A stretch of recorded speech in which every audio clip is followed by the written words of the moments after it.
આપણને અને આપણા દેશને જે સ્વતંત્રતા મળી છે એ બહુમૂલ્ય છે.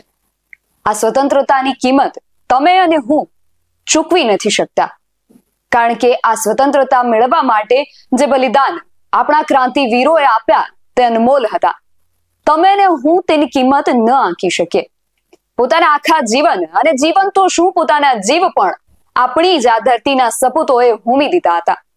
આવા અનેક નામી અનામી સપૂતોના બલિદાનના ભોગે આજે આપણે સ્વતંત્ર ભારતની સ્વતંત્ર હવામાં મુક્તપણે શ્વાસ લઈ રહ્યા છે.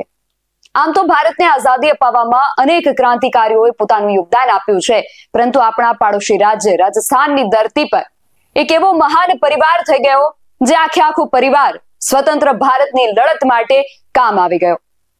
આ ભારતનો એકમાત્ર શહીદ પરિવાર છે જેના એક જ ઘરના 4 સભ્યોએ દેશની સ્વતંત્રતા માટે પોતાના પ્રાણ ન્યોછાવર કરી દીધા. આ પરિવાર છે રાજસ્થાનનો બારહટ પરિવાર, જેના મોભી કેસરીસિંહ બારહટની આજે જન્મ જયંતિ છે. કેસરીસિંહ બારહટની જન્મ જયંતિ પર આજે ક્રાંતિકારીને યાદ કરીએ જેમનું ભારતની સ્વતંત્રતા ચળવળમાં ખૂબ જ મોટું યોગદાન હતું, પરંતુ તેમનું નામ સમયની સાથે ક્યાંક વિસરાઈ ગયું. જય હિન્દ, સ્વાગત છે તમારું BS9 TV ન્યૂઝમાં. હું છું આપની સાથે નિધિ ગઢવી. સમાજ અને રાષ્ટ્રની સેવામાં સર્વસ્વ સમર્પિત કરનાર આવા વિરલ પુરુષોના નામ ઇતિહાસમાં કે લોકોના મનમાં અમર રહે છે. યોદ્ધાઓ, સતીઓ અને સંતોની ભૂમિ રાજસ્થાનમાં આવા જ એક ક્રાંતિકારી, ત્યાગી અને અસાધારણ માણસ હતા કવિ કેસરીસિંહ બારહટ, જેમનો જન્મ આજના દિવસે 21 નવેમ્બર 1872 ના રોજ તેમના જાગીર ગામ દેવપુરામાં શ્રી કૃષ્ણસિંહ બારહટના ઘરે થયો હતો. કેસરીસિંહ જ્યારે માત્ર 1 મહિનાના હતા ત્યારે તેમની માતાનું અવસાન થઈ ગયું હતું.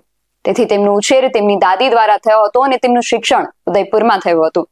તેમણે ઇતિહાસ, તત્વજ્ઞાન, મનોવિજ્ઞાન, ખગોળશાસ્ત્ર, જ્યોતિષની સાથે બંગાળી, મરાઠી, ગુજરાતી જેવી ભાષાઓનો અભ્યાસ કરીને અધિકૃત શિષ્યવૃત્તિ પણ પ્રાપ્ત કરી. ડિંગળ પિંગળ ભાષામાં કાવ્ય સર્જન તો તેમની જન્મજાત ચારણ સંસ્કારોમાં સામેલ જ હતું, પરંતુ શ્રી ગોપીનાથજી નામના પંડિતને બનારસથી બોલાવી તેમને સંસ્કૃત પણ શીખવવામાં આવ્યું હતું.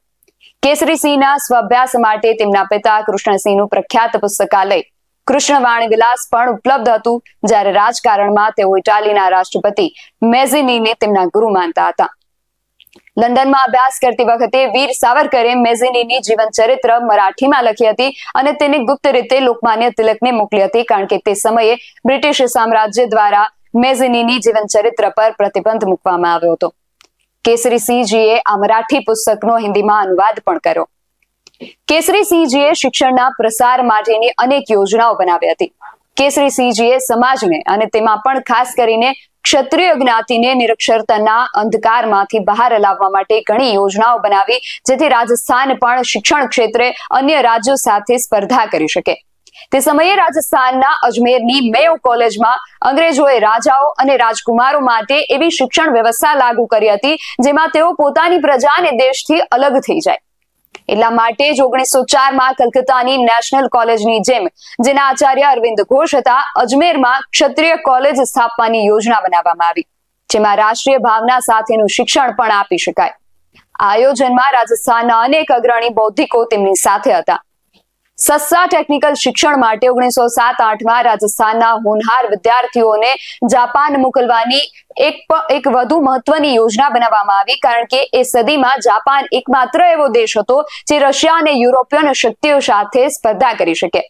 તેમની શિક્ષણ યોજનામાં તેમણે એવા નવા વિચારો રજૂ કર્યા જે તે સમયની વિચારસરણીથી ઘણા આગળ હતા. જેમ કે અત્યારનો સમય યથા રાજા તથા પ્રજા એવો નથી રહ્યો, યથા પ્રજા તથા રાજા એવો બની ગયો છે. શિક્ષણ દ્વારા કેસરીસિંહજીએ સુષુપ્ત ક્ષત્રિય ધર્મને જાગૃત કરવા માટે ક્ષત્રિય અને ચારણ જાતિને શિક્ષિત કરવા અને સંગઠિત કરવા અને દેશને આઝાદી અપાવવાનો એક મહાન પ્રયાસ શરૂ કર્યો.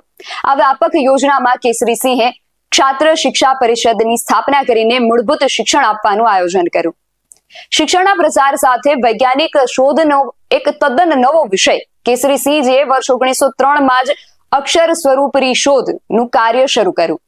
એના થોડા વર્ષો પહેલા કેસરીસિંહજીના નજીકના સંબંધી ફતેહસિંહે રાજસ્થાન યુનિવર્સિટીના ભૌતિકશાસ્ત્ર વિભાગના વડા સાથે આ પ્રાથમિક સંશોધનના વિષય પર વાત કરી, ત્યારે તેમણે જણાવ્યું કે એક અમેરિકન કંપની બેલ કંપનીએ આ સંશોધન અક્ષરના સ્વરૂપની શોધ પર કરોડો ડોલરનો ખર્ચ કર્યો હતો, પરંતુ તેને સફળતા મળી નથી. તેમણે આશ્ચર્ય વ્યક્ત કર્યું કે રાજસ્થાન જેવા પછાત રાજ્યમાં અને તે પણ શાહપુરા જેવા નાનકડા રાજ્યમાં રહેતા વ્યક્તિના મનમાં અક્ષરોની પ્રકૃતિ પર સંશોધન કરવાનો વિચાર કેવી રીતે આવ્યો? દેશને મળેલી આઝાદીમાં કેસરીસિંહજી અને તેમના પરિવારનો અનન્ય ફાળો રહ્યો છે. 19મી સદીના પ્રથમ દાયકામાં જ યુવાન કેસરીસિંહજી દ્રઢપણે એવું માનતા હતા કે સશસ્ત્ર ક્રાંતિ દ્વારા જ સ્વતંત્રતા શક્ય છે. માત્ર ઓલ ઇન્ડિયા કોંગ્રેસ કમિટીના મેમોરેન્ડમ દ્વારા સ્વતંત્રતા પ્રાપ્ત કરી નથી શકાતી. 1903માં ઉદયપુરના મહારાણા ફતેહસિંહને વાઇસરોય લોર્ડ કર્ઝન દ્વારા દિલ્હી દરબારમાં હાજરી આપવા માટે બોલાવવામાં આવ્યા અને તેમને ત્યાં જતા રોકવા માટે તેમણે મહારાણા ફતેહસિંહને સંબોધીને ચેતાંગીરા ચુંગટિયા નામે સોરઠા લખ્યા અને જે અંગ્રેજો સામેની તેમની લાગણીઓની સ્પષ્ટ અભિવ્યક્તિ હતી. સશસ્ત્ર ક્રાંતિની તૈયારી તેમણે પ્રથમ વિશ્વયુદ્ધની શરૂઆતમાં જ શરૂ કરી દીધી. પોતાની 2 રિવોલ્વર ક્રાંતિકારીઓને આપી અને કારતૂસનું એક પાર્સલ બનારસના ક્રાંતિકારીઓને મોકલ્યું અને રજવાડાના સૈનિકો અને બ્રિટિશ આર્મીનો પણ સંપર્ક કર્યો. એક ગોપનીય અહેવાલમાં બ્રિટિશ સરકારે એવું જણાવ્યું હતું કે કેસરીસિંહ બારહટ રાજપૂત રેજિમેન્ટનો સંપર્ક કરવાનો પ્રયાસ કરી રહ્યા હતા. તેઓ બંગાળના વિપ્લવ દળના સંપર્કમાં પણ હતા અને 1903માં મહર્ષિ શ્રી અરબિંદોને પણ મળ્યા હતા. તેમના મહાન ક્રાંતિકારીઓ રાસબિહારી બોઝ, સચિન્દ્રનાથ સાન્યાલ, લાલા હરદયાલ, દિલ્હીના ક્રાંતિકારી માસ્ટર અમીરચંદ અને અવધ બિહારી બોઝ સાથે ગાઢ સંબંધો હતા. અંગ્રેજ સરકારના ગુપ્તચર અહેવાલોમાં કેસરીસિંહ બારહટ અને અર્જુનલાલ સેઠીને રાજપૂતાનામાં એટલે કે અત્યારના રાજસ્થાનમાં બળવો ફેલાવવા માટે ખાસ જવાબદાર ગણવામાં આવ્યા હતા. કેસરીસિંહ જે યુવાનોને ક્રાંતિકારી દળમાં ભરતી કરતા હતા, તેઓને તાલીમ માટે અર્જુનલાલ સેઠીની શાળામાં મોકલતા હતા, જ્યાં તેમનામાં દેશભક્તિ અને ક્રાંતિ પ્રત્યેની રુચિ કેળવવામાં આવતી હતી. તે ક્રાંતિકારી યુવાનોમાંથી પસંદ કરાયેલા યુવાનોને દિલ્હીમાં રાસબિહારી બોઝના મુખ્ય સહાયક માસ્ટર અમીરચંદ પાસે મોકલવામાં આવતા હતા. કેસરીસિંહજીએ તેમના ભાઈ જોરાવરસિંહ, પુત્ર પ્રતાપસિંહ અને જમાઈ ઈશ્વરદાન આશિયાને ક્રાંતિકારી કાર્યની તાલીમ લેવા માટે માસ્ટર અમીરચંદ પાસે મોકલ્યા. તે જાણતા હોવા છતાં કે આ માર્ગ ફાંસી, ગોળીબારમાં મૃત્યુ અને જેલવાસ જેવા માર્ગો તરફ દોરી જશે. ત્યારે જ ક્રાંતિકારી રાસબિહારી બોઝે કહ્યું હતું કે ભારતમાં ઠાકુર કેસરીસિંહ એકમાત્ર એવા ક્રાંતિકારી છે જેમણે ભારત માતાની ગુલામીની સાંકળ તોડવા માટે, આઝાદી માટે પોતાના સમગ્ર પરિવારનું બલિદાન આપ્યું છે. કેસરીસિંહજી પર બ્રિટિશ સરકાર દ્વારા પ્યારેલાલ નામના સાધુની હત્યા અને બ્રિટિશ સરકાર સામે બળવો કરવા અને કેન્દ્ર સરકારને ઉથલાવી પાડવા અને બ્રિટિશ સૈનિકોની વફાદારી તોડવાના કાવતરાના ગંભીર આરોપો હેઠળ કેસ ચલાવવામાં આવ્યો હતો, જેની તપાસ આર્મસ્ટ્રોંગ IPIG ઇન્દોરને સોંપવામાં આવી હતી, જે 2 માર્ચ 1914ના રોજ શાહપુરા પહોંચ્યા હતા અને શાહપુરાના રાજા નાહરસિંહની મદદથી કેસરીસિંહની ધરપકડ કરી હતી. આ કેસમાં વિશેષ ન્યાયાધીશે કેસરીસિંહજીને 20 વર્ષની સખત આજીવન કેદની સજા સંભળાવી હતી અને તેને રાજસ્થાનથી દૂર બિહારની હજારીબાગ સેન્ટ્રલ જેલમાં મોકલવામાં આવ્યા હતા. જેલમાં તેમને સૌપ્રથમ એક મિલ પર પીસવાનું કામ સોંપવામાં આવ્યું, જ્યાં તેઓ અભણ કેદીઓને મૂળાક્ષરોનું જ્ઞાન આપવા માટે કઠોળ અને અનાજમાંથી ક, ખ, ગ એવા મૂળાક્ષરો બનાવીને અભણ કેદીઓને અક્ષર જ્ઞાન આપતા હતા અને તેનાથી ભારતનો નકશો દોરીને દેશના પ્રાંત વિશેનું જ્ઞાન પણ આપતા હતા. તે સમયે કેસરીસિંહજીનું નામ એટલું પ્રખ્યાત હતું કે તેનો અંદાજ એ વાત પરથી લગાવી શકાય કે તે સમયે મહાન નેતા લોકમાન્ય ટિળકે અમૃતસર કોંગ્રેસ અધિવેશનમાં કેસરીસિંહને જેલમાંથી મુક્ત કરવા માટે પ્રસ્તાવ રજૂ કર્યો હતો. હજારીબાગ જેલમાંથી મુક્ત થયા પછી એપ્રિલ 1920માં કેસરીસિંહજીએ રાજપૂતાનાના એજન્ટ ગવર્નર જનરલને એક ખૂબ જ સંક્ષિપ્ત પત્ર લખ્યો, જેમાં તેમણે ઔપચારિક રીતે રાજસ્થાન અને ભારતના રજવાડાઓમાં જવાબદાર શાસનની વ્યવસ્થા સ્થાપિત કરવાની યોજના રજૂ કરી. આમાં રાજસ્થાન મહાસભાની રચનાનું સૂચન હતું, જેમાં 2 ગૃહો, પ્રથમ જેમાં જમીન માલક પ્રતિનિધિ મંડળ, જેમાં નાના મોટા ઉમરાવો જાગીરદારનો સમાવેશ થયો હતો, અને બીજું ગૃહ જાહેર પ્રતિનિધિ પરિષદ, જેમાં મજૂરો, ખેડૂતો, વેપારીઓનો સમાવેશ કર્યો હતો. અન્ય ઉદ્દેશ્યો પૈકી એક ઉદ્દેશ્ય જેમાં રાજ્યમાં ધાર્મિક, સામાજિક, નૈતિક, આર્થિક, માનસિક અને જન કલ્યાણકારી દળોના વિકાસ માટે સર્વાંગી પ્રયાસો કરવા એવો ઉદ્દેશ્ય રાખવામાં આવ્યો હતો. વર્ષ 1920-21માં શેઠ જમનાલાલ બજાજના આમંત્રણ પર કેસરીસિંહજી તેમના પરિવાર સાથે વર્ધા ગયા, જ્યાં વિજયસિંહ પથિક જેવા જાહેર સેવકો પહેલેથી જ હાજર હતા. આ વર્ધામાં તેમના નામે રાજસ્થાન કેસરી સાપ્તાહિક શરૂ થયું, જેના સંપાદક વિજયસિંહ પથિક હતા. વર્ધામાં જ કેસરીસિંહનો મહાત્મા ગાંધી સાથે ગાઢ સંપર્ક બન્યો. તેમના મિત્રોમાં ડોક્ટર ભગવાનદાસ, રાજર્ષિ બાબુ પુરુષોત્તમદાસ ટંડન, ગણેશ શંકર, ચંદ્રધર શર્મા, માખનલાલ ચતુર્વેદી, રાવ ગોપાલસિંહ ખારવા, અર્જુનલાલ સેઠી જેવા સ્વાતંત્ર્ય પુરોહિતોનો સમાવેશ થાય છે.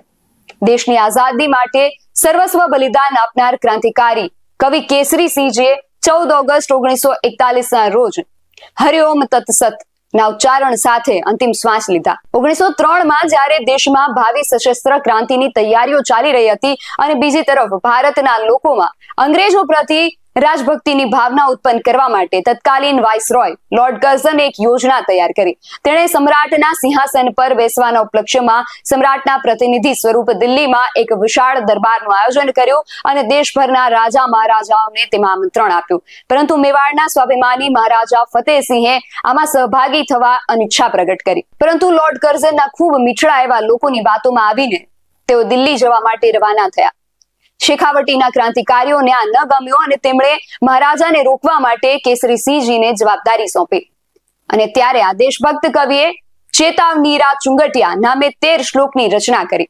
પગ પગ ભખિયા પહાડ ધરા છાંડ રાખ્યો ધરમ મહારાણારા મેવાડ હૃદય બસ્યા હિન્દરે. અને આમ 1 થી માંડીને 13મા શ્લોક માન મોદ સિસોદ રાજનીત બળ રાખણો ગવર્મેન્ટ રી ગોદ ફળ મીઠા દીઠા ફતા ની તેમણે રચના કરી. અને 30મી ડિસેમ્બર 1902 ના રોજ મહારાણા ફતેહસિંહને દિલ્હી જતા રસ્તામાં ચિત્તોડગઢ સ્ટેશન પર તેમના અંતરાત્માને હચમચાવી નાખનારા સોરઠો ઠાકુર ગોપાલસિંહ ખરવાએ તેમના હાથમાં થમાવી દીધો. જ્યારે મહારાણાની ટ્રેન બિલવાડાથી આગળ સરેરી સ્ટેશને પહોંચી ત્યાં સુધીમાં તેમણે આ પંક્તિઓ વાંચી લીધી અને આ વાંચતા જ તેમનો સુષુપ્ત આત્મગૌરવ જાગી ઉઠ્યો અને તેમને થયું કે જો આ સોરઠો તેમને પહેલા જ મળી ગયો હોત તો તે દિલ્હી જવા માટે રવાના જ થયા નહોત. આ પછી 31 ડિસેમ્બરે તેઓ દિલ્હી પહોંચ્યા ખરા, પણ તેમણે ત્યાં જઈને પણ દરબારમાં ન જવાનો સંકલ્પ લીધો અને દરબારમાં મહારાણાની ખાલી ખુરશીએ સમગ્ર રાજસ્થાનમાં નવો ઉત્સાહ ફેલાવ્યો. કેસરીસિંહ બારહટના નાના ભાઈ જોરાવરસિંહ બારહટે 23 ડિસેમ્બર 1912 ના રોજ દિલ્હીના ચાંદની ચોકમાં નીકળેલા ભવ્ય જુલુસમાં લોર્ડ હાર્ડિંગ પર બોમ્બ ફેંકી દીધો અને તે સમયે કેસરીસિંહ બારહટના પુત્ર પ્રતાપસિંહ બારહટ પણ તેમની સાથે હતા. 17 ઓક્ટોબર 1939 ના રોજ તેમનું નિધન થઈ ગયું. કેસરીસિંહ બારહટના પુત્ર પ્રતાપસિંહ બારહટે પણ સ્વતંત્રતા માટે પોતાની પ્રાણની આહુતિ આપી દીધી. પ્રતાપસિંહ બારહટનો જન્મ 24 મે 1893 ના રોજ થયો હતો અને 24 મે 1918 ના દિવસે 25 વર્ષની ઉંમરે જ તેઓ પણ શહીદ થઈ ગયા અને તેમના જમાઈ પણ ઈશ્વરદાન આસિયા પણ સ્વતંત્ર ભારતની ચળવળ માટે કામ આવી ગયા. સ્વતંત્રતા સંગ્રામમાં શાહપુરના બારહટ પરિવારની મહત્વપૂર્ણ ભૂમિકા રહી છે. બારહટ પરિવારના ત્યાગ, તપસ્યા અને બલિદાનની ગૌરવ ગાથા સાંભળીને સૌની છાતી ગર્વથી ફૂલી જાય છે. આવા જ વધુ અહેવાલો સાથે મળતા રહીશું. તમે મારી YouTube ચેનલને સબસ્ક્રાઇબ કરવાનું અને અમને Facebook અને Instagram પર ફોલો કરવાનું ભૂલશો નહીં. બાકી અવનવી અપડેટ્સ માટે આપ જોતા રહો BSI TV ન્યૂઝ. નમસ્કાર.